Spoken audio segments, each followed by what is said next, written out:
กระดังงาลนไฟ ยังมีนะครับท่านที่แนะนำเพลงมาคล้ายๆกันนะครับกระดังนารุนไฟกับดอกทานตะวัน ดอกทานตะวันนี่โอ้นะครับก็มีความหมายคล้ายๆกันนะครับดอกกระดังงานี่ก็ต้องลนไฟก่อนถึงจะหอมนะครับแต่ดอกตะวันนี่เป็นต้านตะวันเนอะจะมีคุณค่าได้ก็ต้องเมื่อมีตะวัน มีอยู่กลางเมื่อวันนะครับแล้วก็เพื่อนกันแนะทำเพลงมาเขาเรียกว่าอย่างก็เดือนต่ำดาวตกความจริงเดือนต่ำดาวตกนี่มีอยู่สองเพลงที่เป็นเพลงลูกกรุงด้วยนะครับเป็นเพลงลูกกรุงของคุณธนงศักดิ์ภักดีเทวานะครับแล้วก็เป็นเดือนต่ำดาวตกของทูลทองใจวันนี้เรามาฟังเดือนต่ำดาวตกเป็นของทูลทองใจเนาะเพราะว่าเพลงนึงเป็นเพลงของทูลทองใจเช่นเดียวกันนะครับที่เพิ่นแนะนำมาเดี๋ยวได้ฟังนะครับแล้วก็ให้หลายๆเพลงขอบคุณลุงนุ้ยเนอะนะครับขอบคุณพี่พิสมัยสุริโยดรนะครับขอบคุณแม่สมอริยเมธปรีชาวันที่10นี้เพื่อจะมางานของท่านอาจารย์พระมหาวิษณุจารุธโมตัวเองนะครับงานครบรายวันขอบคุณกราบนมัสการขอบพระคุณท่านพระครูสมุวิสุวัฒน์วรกิจโจนะครับท่านผู้อำนวยการสถานีคลื่น 104.50 เมกะเฮิรตซ์คลื่นวัดฝ่ายหินนะครับแล้วก็เจ้าวาดวัดฝ่ายหินที่ยังรอค่านิตยพัฒน์อยู่นะครับ2 ปีแล้ว2 ปีปลายนะ ยังบันไดเตื้อนะครับถ้าเอามารวมกันสัก10,000 วัตต์นี่มัน36 ล้านบาทนะต่อเดือนเนี่ยนะครับ36 ล้านบาทต่อเดือนแล้วมีไหนวะ แล้วไผเอาไปหรือว่าเปิ้นบ่ฮื้อกันมันเป็นจะใดนะครับ ก็มีข้อสงสัยหลายสิ่งหลายอย่างนะครับก็ขอบคุณท่าน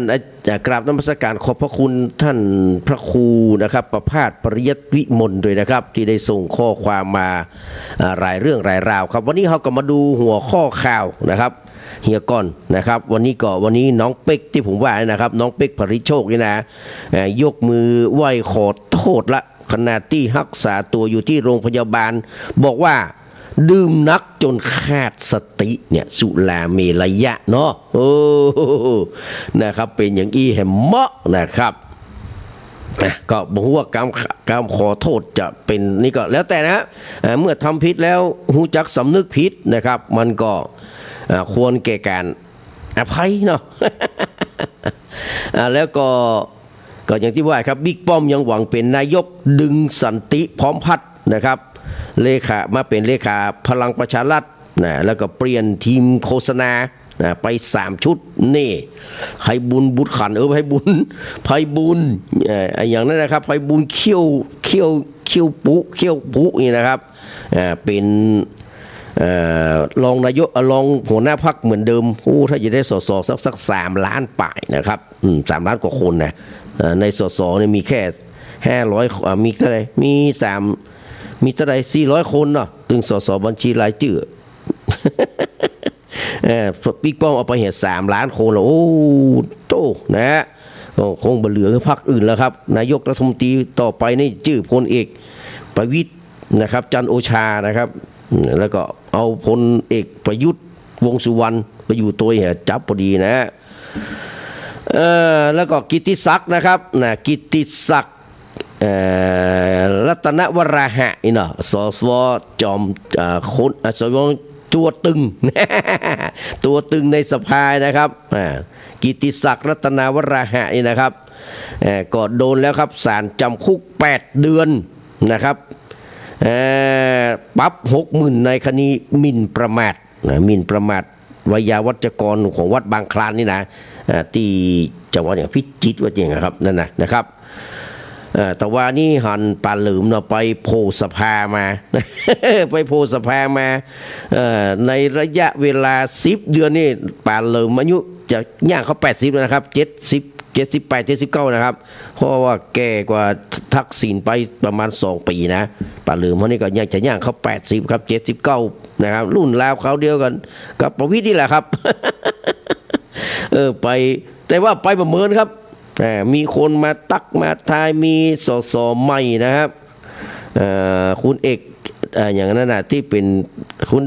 เอกพรรักความสุขดร.เอกพรรักความสุขคุณจักรดีนะครับก็ไปทักทายนะครับท่านก็ว่าประธานวิป สสรัฐบาลนะครับวิสุทธิ์ชัยดรุณจากสสพะเยาก็เข้าไปทักทายนะสสเพื่อไทยหลายคนหลายท่านครับเข้าไปยกมือไหว้ตามมารยาทเนาะครับป่าลืม ป่าลืมอยู่ได้ประมาณ10 นาทีครับป่าลืมก็ขอตัวออกไปพักผ่อนนะคืนอยู่เมินไป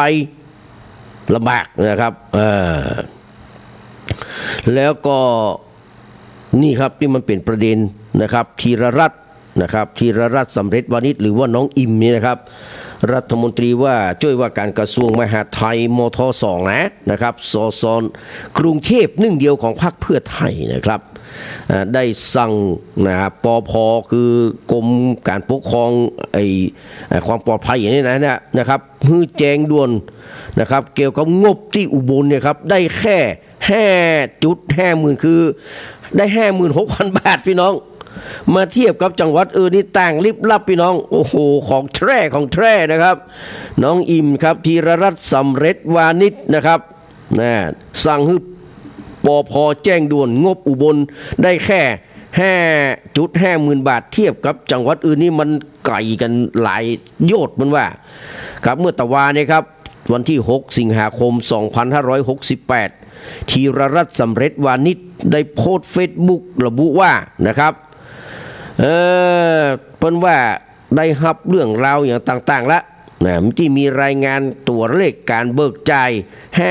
55,600 บาทของอุบลราชธานีในภารกิจช่วยเหลือผู้คนที่ได้รับผลกระทบจากเหตุประทะในพื้นที่ชายแดนพี่น้องหากเปรียบเทียบกับจังหวัดอื่นก็พบว่ามีความแตกต่างกันขนาดนักเช่นที่ว่าสุรินทร์นี่นะครับสุรินทร์นี่ได้15 ล้านนะ พี่น้องสุรินทร์ได้55,196,982 บาทครับบุรีรัมย์หรือว่าเนวินบุรีนะครับเขาต้องฟ้องว่าเนวินบุรีครับเนวินบุรีนะครับได้14 ล้านนะครับ160,000 บาทศรีสะเกษนะครับอนุทินบุรีอุจจาระศรีสะเกษนะครับไล่หนูนะครับได้46 ล้านบาท800,000นะครับ46 ล้าน815,000 บาทแต่อุบลราชธานีพี่น้องเป็นจุดเริ่มต้นเลยนะได้ 55,600 บาทจากการประเมินจากด้านตัวเลขบนนี้ก็สะท้อนว่าประสิทธิภาพของผู้ว่าราชการจังหวัดนะครับแม้ว่าผู้ว่าอุบลจะชี้แจงต่อสภาว่าเบิกจ่ายได้ถึงหมดและมีในส่วนของการบริจาคและโรงครัวพระราชทานแต่ก็จำเป็นที่จะต้องสอบถามหาสาเหตุนี้โดยเร็วเพราะเรื่องนี้บ่ใช่เรื่องบ่มีงบประมาณหรือรัฐบาลบ่ให้การช่วยเหลือนี่ครับพี่น้องมันวางยานะครับผู้ว่าอุบลหันที่โทรเข้ามาเนี่ยนะครับเพราะว่าแรงแน่บ่ได้นะแต่ใจแล้วก็คือจะวางยารัฐบาลอยู่นะนะครับที่โทรมาที่สสพรรคภูมิใจไทยที่เปิ้นออกมาว่าไปเลยเนี่ยนะครับก็จำเป็นได้ให้ผู้ว่าแล้วนะครับโทรโฟนเข้ามาในสภานะฮะบอกว่าโอ้ได้ทุกอย่างครับเบิกได้ทุกอย่างมันมีการติดขัดแต่แล้วนะครับโปะเชะจนได้ครับที่อื่นเปิ้นได้เป็นล้านอันนี้ได้แค่หลักหมื่นพี่น้องแสนยังบอกว่าได้สัก7-8-9 แสนใกล้ล้านเฉียดล้านยังบอกว่าอันนี้ได้50,000 ไปมันจะไปโปแหกเลือดอย่างไอ้ผู้ว่าไอ้หน้าเง่านะครับต้องว่าอย่างนี้เลยนะไอ้ผู้ว่าหน้าเง่าคิงเป็นเง่าของน้ำเหลือนะฮะโอ้แฮนะฮะเป็นผู้จานยังลวกละคิงอยู่นี่นะฮะน้องน้ำก็บอกว่าน้องอิมครับน้องอิมนะครับบอกว่าดิฉันได้สั่งการให้ปภ.จังหวัดอุบลรายงานค่าใช้จ่ายจากทุกแหล่งงบประมาณรวมเงินบริจาคตัวมาประกอบพิจารณาต่อไปค่ะเรียบร้อยนะครับโดนเข้ากุแน่ๆอย่างไรก็โดนนะตึงปภ.ตึงผู้ว่านะครับรับรองว่าสนุกสยิวกิ้วอย่างแน่นอนครับถ้าอย่างอื่นนี่ยังพอว่าอันนี้งบช่วยเหลือพ้นเดือดร้อนพี่น้องโอ้โหมาดูเรื่องราศีไผ่บะเจื้อก็ฟังดูนะ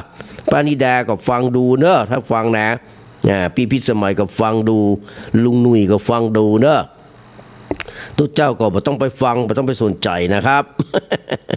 ดวงดีเกินคาด6 ราศีโชคกำลังจะพลิกชีวิตรุ่งโรจน์ขึ้นทันตาหันเป็นว่านะ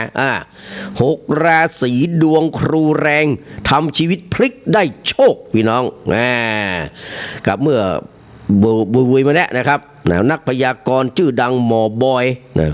ได้เปิดเผยถึงดวงของ6 ราศีที่กำลังจะได้รับโชคนะไม่สมนะไม่ยายสมนะนะจะได้เป็นหมงว่าราศีอย่างไม่สมนะฮะ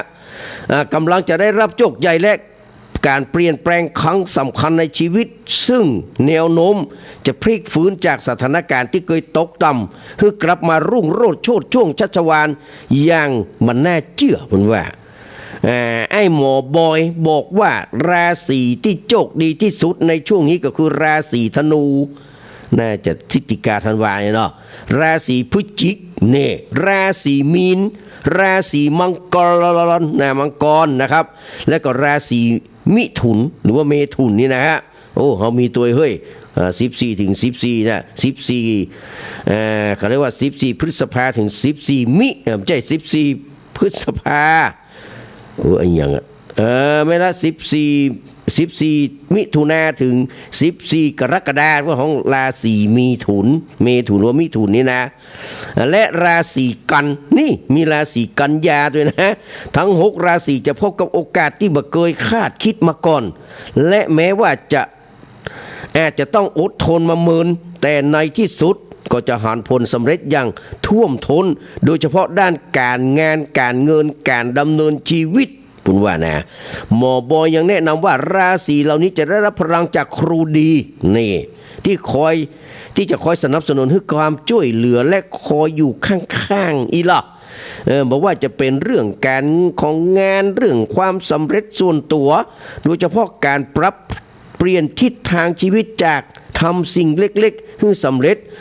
โดยได้การรับการสนับสนุนจากทั้งเจ้านายบริวารที่รักใคร่ช่วยเกื้อกูลอย่างบักขาดสาย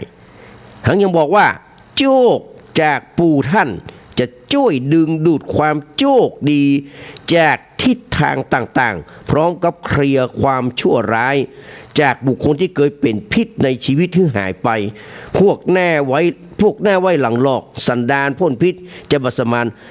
มารถรั้งคุณได้แหมต่อไป เด้อ6 ราศีเด้อ6 ราศีเด้อนะมาดูนี่ศาลพิจิตรสั่งจำคุกกิตติศักดิ์อดีตสวดังหมิ่นวายาวัจกรวัดหลวงพ่อเงินบางคลานนี่โดนแล้วครับกิตติศักดิ์นะครับอดีตสวตัวตึงถูกศาลพิจิตรสั่งติดคอกในคดีหมิ่นวายาวัจกรวัดบางคลาน8 เดือนปรับเข้าศาลหมายถึงว่าปรับเอาเงินเข้าศาล60,000นะครับไม่ใช่ว่าปรับเข้าศาลนี่ไม่ใช่นะปรับเข้าเงินเข้าศาล เข้าศาลนี่นะ60,000 บาทชดใช้ผู้เสียหาย50,000พี่น้องโทษจำคุกรอลงอาญา2 ปีพบยังมีคดีพัวพันชายชุดดำปิดวัดคาอยู่ขณะที่แกนนำนะครับถูกศาลอุทธรณ์พิพากษาจำคุกบ่ฮือดีกาไปแล้ว3 รายพี่น้อง มันหายนะบ่วอกปันตายกิตติศักดิ์นี่นะครับมันกวนเอาอยู่ว่าเบื้องต่ำขนาดบ่วอกนี่นะฮะนายพรปั้นเพ็งวายาวัจกรวัดบางคลานเนี่ยเคยปากเลยนะครับอำเภอโพธิ์ทะเลจังหวัดพิจิตรเนี่ยนะครับที่ล่าสุดที่อาจารย์พระมหาวิสุทธิ์ปาไปเนี่ยนะครับเปิดเผยว่าหลังจากตัวเก่าและเมียได้เข้าแจ้งความดำเนินคดีกับบ่าวอกกิติศักดิ์รัตนวราหะนะครับขณะนั้นดำรงตำแหน่งเป็นสมาชิกวุฒิสภาหรือว่าสีวอกนะครับในข้อหาหมิ่นประมาทเนื่องจากวันที่20 พฤศจิกายน 2566ไอ้วอกกิติศักดิ์นะครับรัตนวราหะสวได้กล่าวหาว่าตัวเก่านี่นะในรายการเคลียร์ชัดว่า ผมและเมียเนี่ยเกาะวัดกินเป็นกกตว่าอันเดอะ ล่าสุดครับวันนี้แต่ว่าเนี่ยนะครับวันที่6 สิงหาคม 68เวลา 9 โมงที่ผ่านไปนะครับศาลจังหวัดพิจิตรได้พิพากษาให้จำเลยคือไอ้กิตติศักดิ์นะครับรัตนวราหะอดีตสวติดคุก8 เดือนปรับ 60,000 บาทจ่ายค่าเสียหายให้กับผมนี่นะหมายความตัวเก่าของเพื่อนนี่นะวิทยาวัจกรนี่นะ 50,000 บาทโทษจำคุกนะครับเส้นใหญ่ให้รอลงอาญาไว้2 ปีนี่นายพรบอกแถมว่าตัวเก่าเนี่ยมาช่วยกิจการวัดตั้งแต่ปี2519แล้วปะเท่าแต่ได้รับการแต่งตั้งให้เป็นวิทยาวัจกรวัดบางคลานปี62มาจนถึงบัดเดียวเนี้ยได้รับการแต่งตั้งอย่างถูกต้องยืนยันว่าบ่เคยหาผลประโยชน์ในวัดนะแต่หานอกวัดมีพ่องก้า เพราะเข้ามาทำด้วยใจแถมทั้งตัวเก่าและเมียเนี่ยเป็นข้าราชการบำนาญ48มีเงินบำนาญกินการก้าวหาของนายกิตติศักดิ์สร้างความเสียหายให้คนที่ได้ฟังและคนอื่นๆเข้าใจผิดผู้สื่อข่าวรายงานเพิ่มเติมว่านายกิตติศักดิ์รัตนวราหะอดีตสวพร้อมพวกยังมีคดีกับวัดบางคลานแห่ง1 คดีเป็นคดีเกี่ยวกับชายชุดดำที่เข้าทำร้ายชาวบ้านวิทยาวัจกรวัดบางคลานซึ่งอยู่ในการระวังพิจารณานะครับชั้นอัยการและเมื่อวันที่15กรกฎาคม68ศาลยุติธรรมจังหวัดพิจิตรได้อ่านคำพิพากษาอุทธรณ์นะครับภาค6 คดีนะครับหมายเลขดำที่อ713/2565และคดีหมายเลขแดงนะครับหมายเลขแดงที่ออ่างนะครับ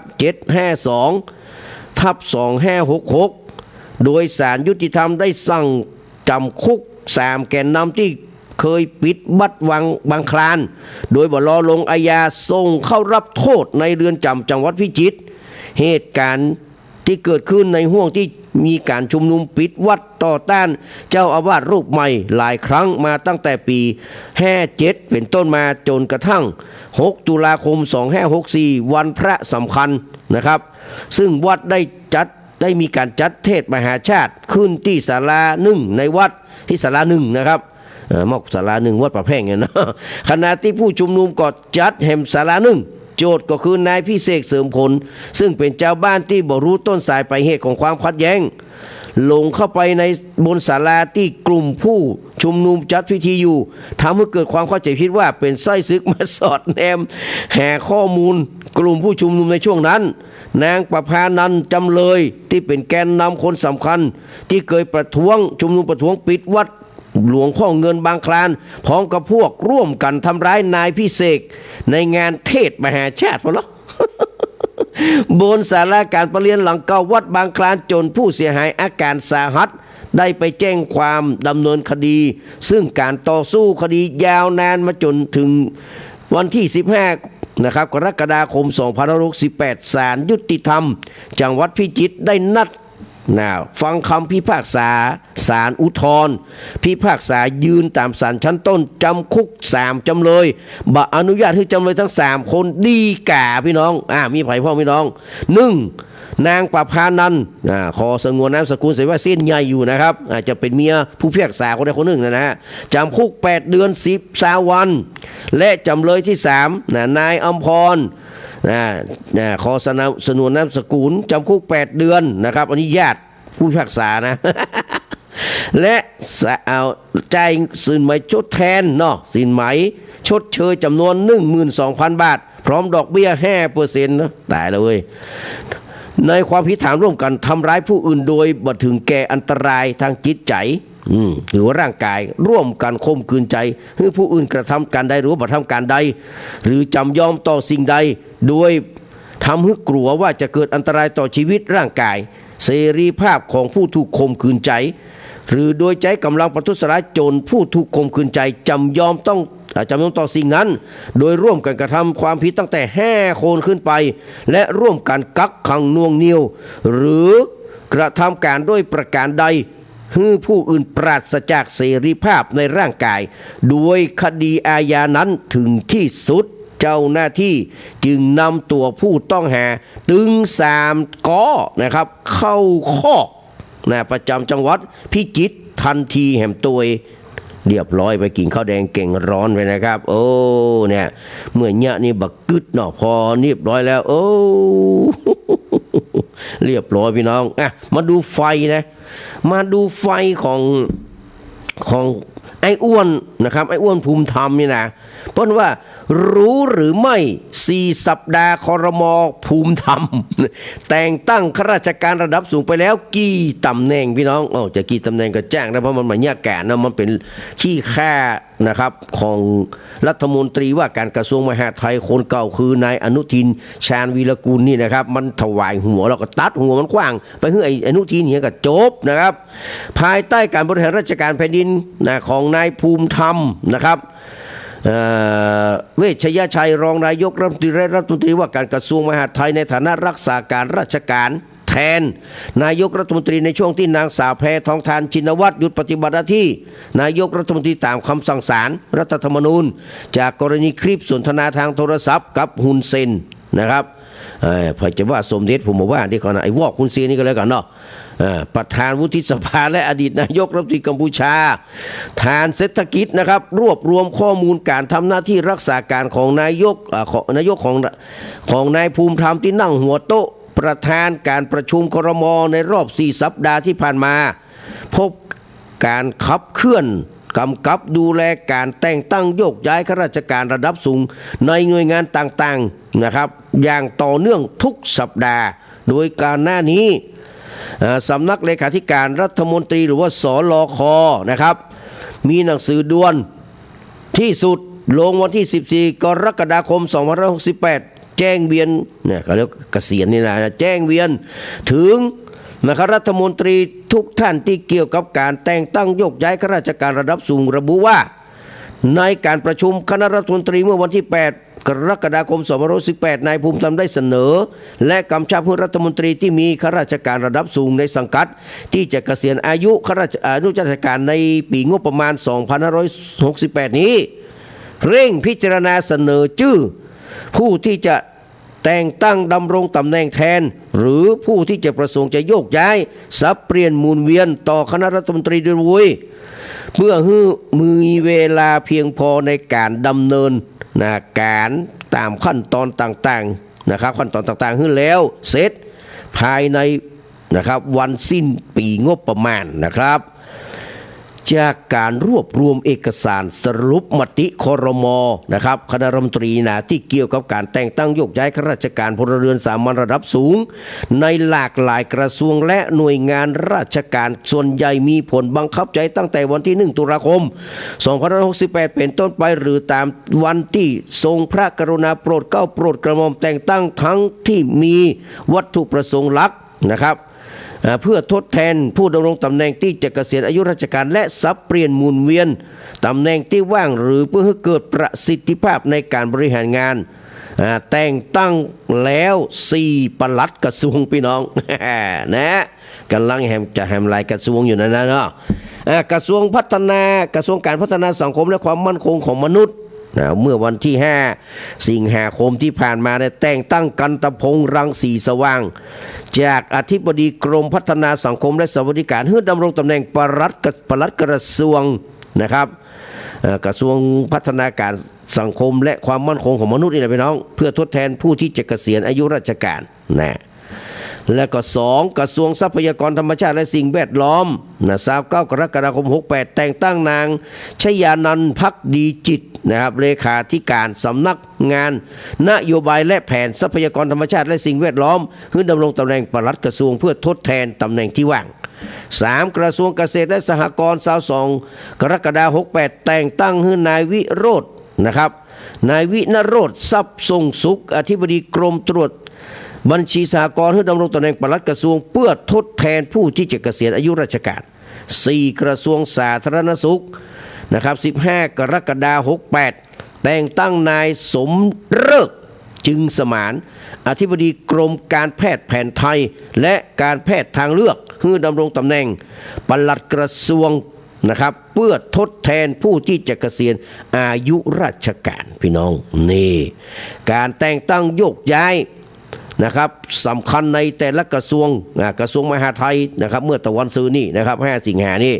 มีการแต่งตั้งโยกย้ายระดับสูง6 รายเพื่อสับเปลี่ยนหมุนเวียนทดแทนตำแหน่งที่ว่างก็คือ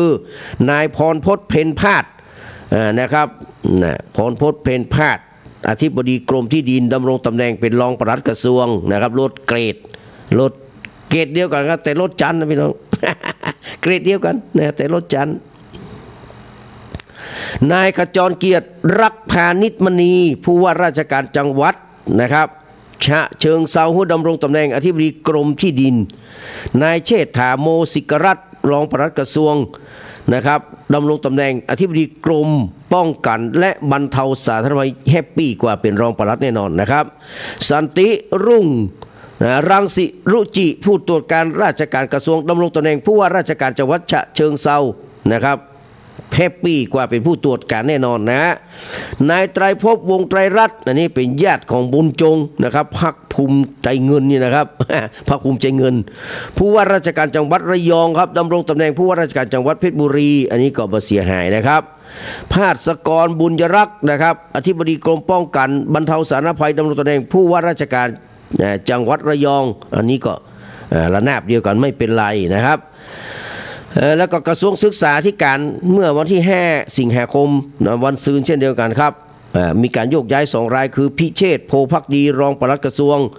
โอนและแต่งตั้งให้ดำรงตำแหน่งเลขาคณะกรรมการศึกษาขั้นพื้นฐานหรือว่าสพทดีขึ้นนะครับดีขึ้นกว่าแน่นอนนะ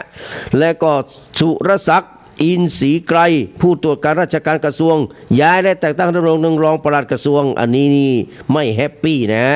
ดีกว่านิดหนึ่งนะ สำนักงานและคณะกรรมการส่งเสริมการลงทุนนะครับอันนี้ BOI นะครับ BOI นะครับ Board of Investment นี่นะครับแต่งตั้งรองเลขานะครับที่การคณะกรรมการส่งเสริมการลงทุน2 รายคือนางสาวสุธาสินีสมิทธิ์และนางสาวธนิตาสิริทรัพย์นะครับหนักขนาดหนักพอละเพราะหลายคนละรวมกันแล้วก็หลายคนนะครับนี่ท่านทำงานดีนะหลายตำแหน่งแล้วนะครับทำงานดีมากๆเอาละพี่น้องเรากำลังจะย่างเข้าสู่เรื่องของพระสงฆ์องค์ข้าเจ้าละพี่น้องวันนี้ไอ้เต่าเขาหรือว่าน้องเต่าของผมนี่นะครับแชร์แล้วครับว่านำเงินวัดไปซื้อรถสร้างบ้านนะครับชี้พิรุธต้องสอบเส้นเงินนี่แม่ละเฮ้ยนะครับเพจดังแชร์หมอคนดังนำเงินนะครับหมอคนดังนะนำเงินวัดไปซื้อรถสร้างบ้านนะครับก่อนถูกหลวงพ่ออลงกฎจับได้หลวงพ่ออลงกฎก็คือวัดพระพุทธบาทอย่างพระสระบุรีที่เปิ้นน้ำพุเนาะที่เปิ้นแก้ยาเสพติดนี่นะครับแก้เอาคนเอดไปตัวนี้นะครับขณะที่บิ๊กเต่าชี้พิรุธต้องพอดีๆก่อนว่าตะวาเนี่ยครับ6 สิงหา 68ครับเพจ Facebook ท่านเปาโพสต์ข้อความว่าหมอคนดังอ้างกับหลวงพ่ออลงกฎว่าได้งำเงินบริจาคไปซื้อรถยนต์เพื่อเตรียมถวายให้วัดแต่กลับนำไปใช้งานก่อนจึงยังบ่ได้ถวายตามที่ตั้งใจไว้ว่าอย่างเงี้ยอย่างอันหมอคนไหนครับหมอที่กำลังเครียดเนี่ยกะแม่นก็หมอที่ทำนายว่าจะเกิดสงครามภายใน2 วันนี่นะทำให้คนตกตื่นกันทำให้อันอย่างก็บัตรนายคนนึงน่ะอย่างก็ไอ้ไหนก่อเกิดอย่างนั้นน่ะไอ้ทนายกำเนิดก่อเกิดอย่างเสียงแล้วก็ไอ้ทนายรณรงค์นะ2-4พี่น้องอดรนทนไม่ได้ไปแจ้งความเลยพี่น้องหมอปลายนี่นะอันนี้จะแม่นหมอปลายกันนะหมอชื่อดังนี้หมอเขาได้บอกเนอะหลังหลวงพ่ออลงกฎนะครับท่านเจ้าคุณนี่นะครับท่านทราบเรื่องมาจากกองปราบจึงได้ห้องหมอคนดังไปสอบถามกรณีนำเงินบริจาคไปใช้ส่วนตัวทางหมอคนดังได้สารภาพกับหลวงพ่อว่าเป็นเรื่องแต่เจ้าเหยอ้างว่าบ่ฮู้เท่าบ่ถึงการ ทางผู้หลวงพ่อเมตตาให้โอกาสและยังบ่ได้แจ้งความในตอนนั้นนะครับแล้วก็ไผ่หอนี่ไผ่พวกนี้นะ ยังบ่ได้บอกให้กับหลวงพ่ออลงกฎ ว่าจะนำเงินไปสร้างสถานปฏิบัติธรรมแต่สุดท้ายนำเงินไปสร้างบ้านตัวเก่านะ40-50 ล้านบิ๊กเต่าชี้พิรุษหมอดูชื่อดังเปิดใจชื่อวัดรับบริจาคแต่วัดเบิกบัตรได้พี่น้องเนี่ยมันเจ้าเล่ห์แต่ไหนล่ะพลตำรวจตรีจรูญเกียรติปานแก้วนะครับหรือบิ๊กเต่ารองผู้บัญชาการตำรวจสอบสวนกลางนะครับเปิดเผยถึงกรณีที่มีหมอดูชื่อดังได้เปิดรับบริจาคเงินโดยใช้บัญชีชื่อวัดพระบาทน้ำพุแต่คนที่สามารถถอนเงินจากบัญชีได้ก็คือหมอดูคนดัง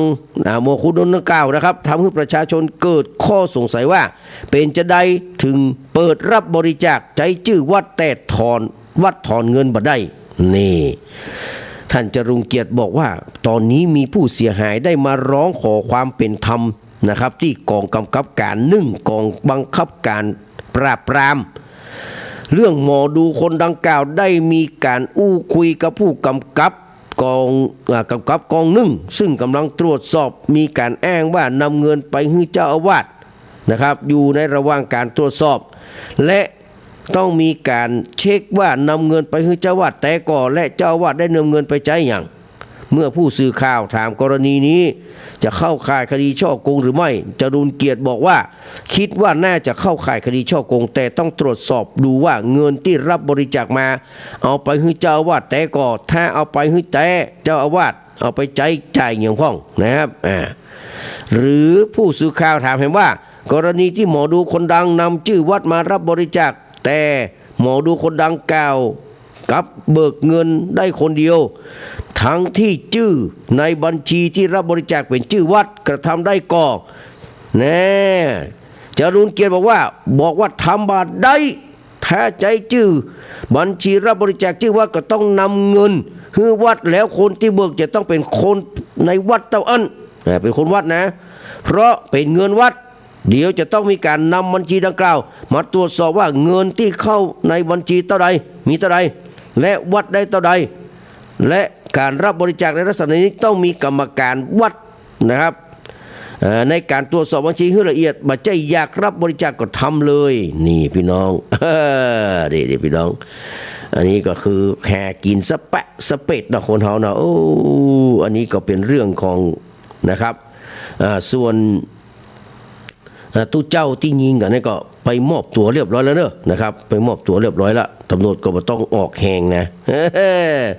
ตำรวจไม่ต้องออกแหงนะครับไปตามหานะครับตำรวจไม่ต้องออกแหงตามหานะครับตำรวจไม่ต้องออกแหงตามหาไม่ต้องกลัวเสี่ยงตายนะครับเพราะว่ามันมีปืนตำรวจก็เลยเสียวนะฮะเสียวสันหลังผู้พันยศวีนะครับวันนี้ได้ฟังเพลงไปเนาะธรรมโมพุทโธวันเขาเปิ้นเข้าตะวากับบักฟังเนาะเปิ้นเอียวเหี้ยไปเล่นไก่ดูไก่เหี้ยมันไปได้เรื่องได้เรื่องคนใหญ่แล้วต้องได้สอนนะฟังก็ต้องฟังกับนะครับไปเอียวเหี้ยมันบ่ดีนะมันบ่ดีพ่อผู้พันยศวีโกมลทงนะมาดูนะครับมาดูเรื่องเนี้ยนะครับที่ทางด้านท่านพระครูประภาสปริยัติวิมลนะครับจากวัดใกล้ๆเนี่ยนะเพิ่นส่งมานะครับในเรื่องรายราวในเรื่องของหน้าที่เจ้าอาวาสและบทบาทของผู้นำชุมชนนี่นะครับเป็นเรื่องความห่วงใยนะว่าอย่าได้ละเมิดอย่าได้ก้าวล่วงกันและกันจงเกื้อกูลกันตามส่วนที่ควรเป็นนี่คือพบกันเกิ่งต่างพี่น้องนะครับจากนี้ไปนี่ก็จะต้องเตือนนะบอกว่ากำนันผู้ใหญ่บ้านก็ดีนะครับที่เป็นวิยาวัจกรของวัดนี่นะข้าราชการประจำก็แล้วแต่นะครับพ่อหลวงบ้านท่านสทอะไรอย่างก็แล้วแต่นะนายกนายแยกก็แล้วแต่นะครับต้องระมัดระวังให้ดีเนอะจากนี้ไปนี่นะครับเฮาบ่มีอำนาจนะครับตามพระราชบัญญัติคณะสงฆ์ที่จะต้องไปกำเงินวัดหรือว่าเอาบัญชี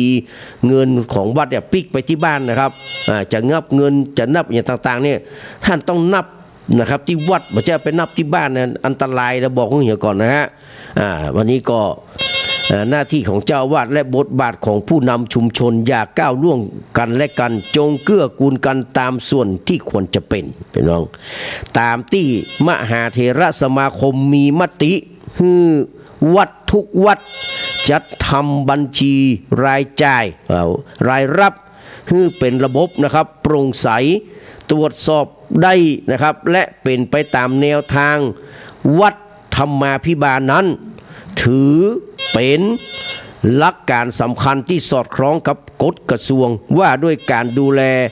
รักษาจัดการศาสนสมบัติของวัดพ.ศ. 2564และแนวทางที่สำนักงานพระพุทธศาสนาแห่งชาติเปิ้นกำหนดนะครับขอเรียนให้วัดทุกแห่งและผู้นำชุมชนนะครับอันนี้เป็นการพูดของรองนะครับผู้อำนวยการสำนักงานพระพุทธศาสนาแห่งชาตินะครับเป็นมหาปรริญญาเก้าประโยคนะครับคนนี้นะครับขอเรียนให้วัดทุกแห่งและผู้นำชุมชนทุกระดับได้เข้าร่วมได้เข้าใจร่วมกันว่าการจัดทำบัญชีรายรับรายจ่ายของวัดเป็นหน้าที่โดยตรงของเจ้าอาวาสนะครับต่อไปกำนันคนใดซ่านะทุกเจ้าจะแปลงป่วยหลวงก็บ่คือแปลงนี่มาก็คิงไปมีอำนาจไอ้อย่างไปบังคับเปิ้นคิงเป็นกำนันก็บ่เกี่ยวกับวัดนะดังนั้นนี่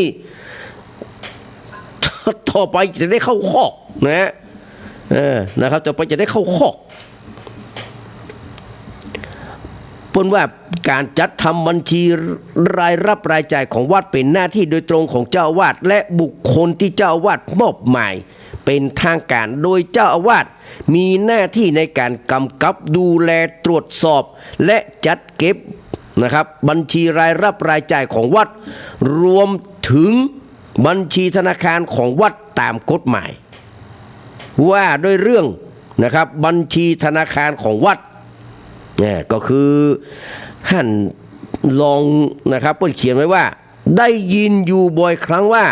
มีไวยาวัจกรกำนันป้าหลวงบ้านผู้มากบารมีบางคนบางพวกถือเอาบัญชีธนาคารของวัดไปเก็บรักษาไว้ที่บ้านของตัวเก่าเจ้าอาวาสจะเบิกหรือจะถอนนะครับต้องไปขอบางแห่งถึงกับร้องขอกันเลยโอ้พระเจ้าเอ๋ย เดี๋ยวแป๊บหนึ่งนะครับ